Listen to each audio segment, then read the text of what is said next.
ఈ రోజు వీరయ్య చౌదరి గారి యొక్క హత్య జీర్ణించుకోలేకపోతున్నాం.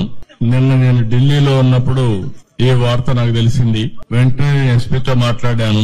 నిన్నటి నుంచి దీనిపైన అన్ని విధాలుగా అన్వేషిస్తున్నాం, ఇన్వెస్టిగేషన్ చేస్తున్నాం. 12 టీములు వేశాం. జరిగిన విధానం కూడా చూస్తే చాలా కరుడుగట్టినటువంటి నేరస్తులు కూడా చేయని విధంగా ఈ హత్య చేసే పరిస్థితికి వచ్చారు. 53 చోట్ల కత్తిపోట్లు ఉన్నాయి.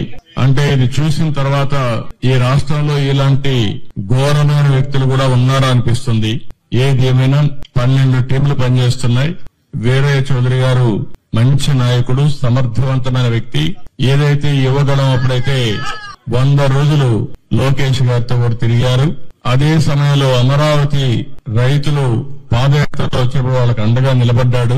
అంతేకాకుండా పార్టీకి ఒక మంచి నాయకుడిగా, సమర్థవంతమైన వ్యక్తిగా ఇక్కడ పనిచేశాడు. ఈ మండలంలోనే ఒక 10,000 ఓట్ల మెజార్టీ సాధించే పరిస్థితిలో ఉన్నాడంటే ఎంత మంచి నాయకుడు మనం అర్థం చేసుకోవాలి. ఆయన ఎన్నికలప్పుడు నేను ఇక్కడ చూడడమే కాకుండా చీరాల కూడా చూసుకోమంటే ఇక్కడ చీరాల 2 సమర్థవంతంగా చేసి 2 గెలిపించే పరిస్థితికి వచ్చారు. అలాంటి మంచి నాయకుడిని రోజు కోల్పోవడం చాలా బాధేస్తుంది. అదే సమయంలో తెలుగుదేశం ప్రభుత్వంలో ఇలాంటి ఘోరాలు జరగడం చాలా జీర్ణించుకోలేకపోతున్నా. నేను ఒకటే హెచ్చరిస్తున్నా. ఇప్పటికే 12 టీంలు వేసాం. సీసీటీవీ కెమెరాల్లో ఉండే క్లూస్ కూడా తీసుకుంటున్నాం. కానీ చాలా మందికి ఒకటే విజ్ఞప్తి చేస్తున్నా, మీకేదైనా గానీ క్లూస్ దొరికితే ప్రజాహితం కోసం మీరు కూడా చెప్పండి.